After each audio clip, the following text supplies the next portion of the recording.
A quick reminder on the conversation, if you will, between Jesus just now and the Pharisees and scribes. The Pharisees and elders, as they come into power within the Jewish church, each will set up their own laws. This is so they can gather the income of those fines. So when Jesus talks about them nullifying the commandments of God, this is what the very unholy, I don't want to say evil because they're not quite there yet. There is only so much that one group can do that is forbidden before they must be called evil. But these Pharisees and these scribes and the elders of the church, from about, I believe it was 1500 BC or BCE, depending on which you prefer, that's when they started this practice of allowing them to set their own laws in direct violation of those already set forth by God or one of the prophets like Moses. And when Christ came, one of the first things he started to preach against were those laws which enriched the various Pharisees and the various elders, but did nothing for the church. For that's what those fees were originally to be used for, was to keep up the synagogue, to keep up the holy areas of the temple. But once these guys got their hands on them, they never went back to the temple. So when Christ brings that up in this gospel, that is what he's talking about.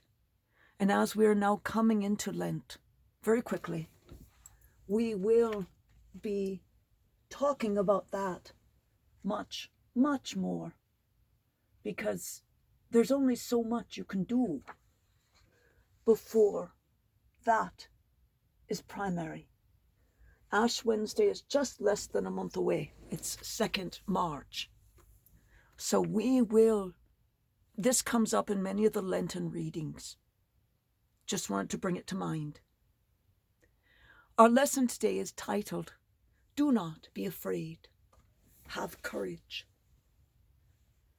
So many uncertainties frighten us. In this time of coronavirus pandemic with the new various variants, we have found ourselves to be smaller, more fragile. In spite of so many marvelous advances in medicine, this is also evident in the medical field today. So many rare and unknown diseases are now being found or discovered. When people show up for Pope's public audiences, there are many there, especially children, who will reply to his query, "Are you ill?" with a positive response, adding, "It is a new and rare disease, sir." It may be that the same thing was experienced previously, but the symptoms could not all be learned without the fabulous new machines with their equally fabulous price tags and their equally fabulous ways of forcing families in many countries to forego the diagnosis and care available in the richest nations, or possible if a medical mission comes, and those with these rare diseases or undiagnosable diseases are taken as fully charitable cases, covering the transportation costs, room and board, and all expenses for the child, and often for the parents, if this is an only child. If there are numerous children, but only the one displays symptoms, the charity will house the designated patient with a medical foster family and give the biological family a satellite phone, paid for by the charity, so the away child may stay in touch. This is as the internet is only present in 14% of the developing world. So giving an iPhone or a computer to do Zoom or Skype would be cruel, for there wouldn't be internet strong or consistent enough to serve, much less electricity.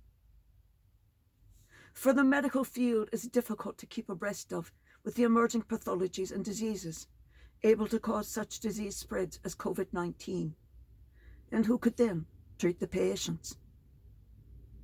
I will note here that I have been living with a very, very rare disease, degenerative neurological of the brain, since 1987. I am at negative 35%. I've lost 35% of my brain. And when you hear me talk of the Lord giving me a great gift, that is what he helped with. He destroyed the part of my brain that gave fear, the amygdala, AMYGDALA, amygdala. Healthcare is really about being available for everyone, not just those few who are rich enough, or those few who can find a doctor who is willing to treat them. No one is willing to believe that here in the US, in a state with 2 world-renowned medical research hospitals, that doctors will refuse to see fully insured patients because they aren't with the right kind of insurance. I myself have heard, "We don't treat your kind here." For the first 500 times I heard it, it hurt.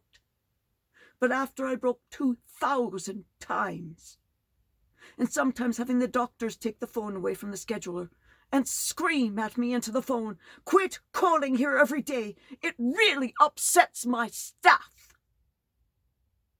Gosh, so very sorry. Imagine what it does for me when I've called every single doctor, using that term as loosely as possible, in 3 counties. And I get this from all of you. I've called you every single day for 3.5 years that you have been open. You got time off for COVID. Bad behavior. We could become discouraged by all this negativity. That is why we need consultation. The heart of Jesus beats for us. Always repeating the words with the beat of your heart. Courage, courage, courage, courage, courage. Do not be afraid. I am here. Courage, sister. Courage, sister. Courage, brother. Courage, brother. Do not lose heart. Do not lose heart. The Lord your God is greater than your ills. Courage, courage, courage. He takes you by the hand and caresses your pain away. He is close to you always, close to you always, close to you always. He is compassionate and merciful.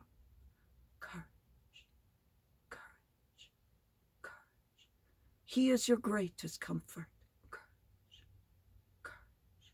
He is always and ever at your side.